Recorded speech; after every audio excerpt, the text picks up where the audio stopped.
Hi, I'm Rachel, and today we're outside in the garden and we're going to be harvesting some Molokhia seeds.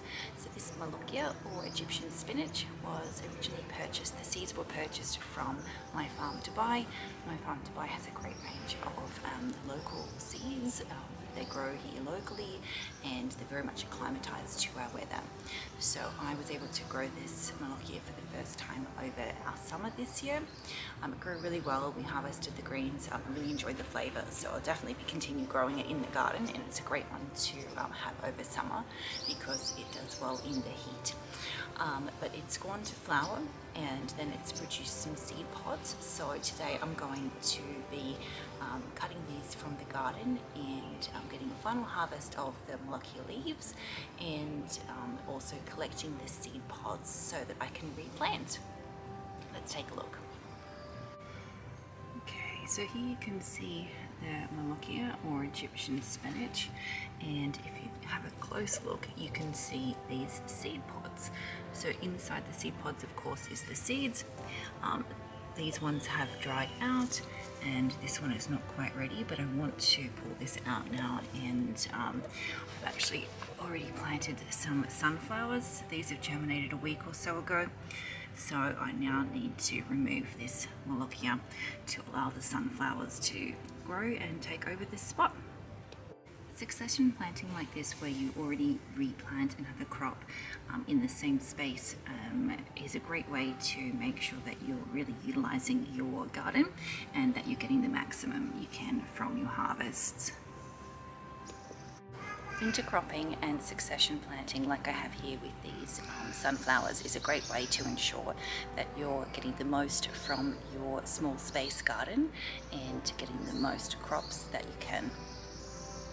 So today I'm not going to be pulling these plants out, but what I'm going to do is I'm going to get my cutters and I'm going to, as close as I can, right down here near the base, I'm just going to snip this off. And this is a no-dig gardening method that you don't actually pull the plants out, but you can cut them off and allow the roots to decompose back into the ground. It adds additional organic material to the soil. By not tilling or by not pulling these plants out, we're not disturbing the natural biome and microorganisms that are underneath the soil. So this is definitely a gardening method that is very popular at the moment, and it's proving to be great among organic gardeners. So I've just snipped this off, and I will be collecting these seed pods and one final harvest of the Molokhia. So here I've harvested my Molokhia. You can see some of it was starting to die back, and we've got the dried seed pods on here. So nothing is going to go to waste. I'm going to be keeping the good leaves and eat these for my breakfast with some eggs. I'm also going to be keeping the seed pods, and anything else will go straight back into the compost so that we can add additional biomaterial and nutrients back into the garden. You can see one of the seed pods. This one's dried out, and hopefully I can just crack this and show you how easy it is to collect the seeds. And just in this one seed pod, gosh, there's more in here. Let me get them out. At least, I don't know, at least 50, probably more seeds from this one seed pod. So I'll be saving these. I'll be replanting some Molokhia, and I will be now self-sustainable in Molokhia, which is really cool.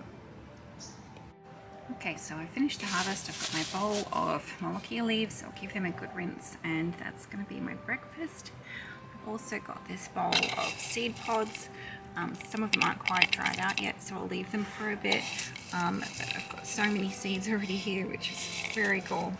And I've got the leftovers, which will go straight back into the compost.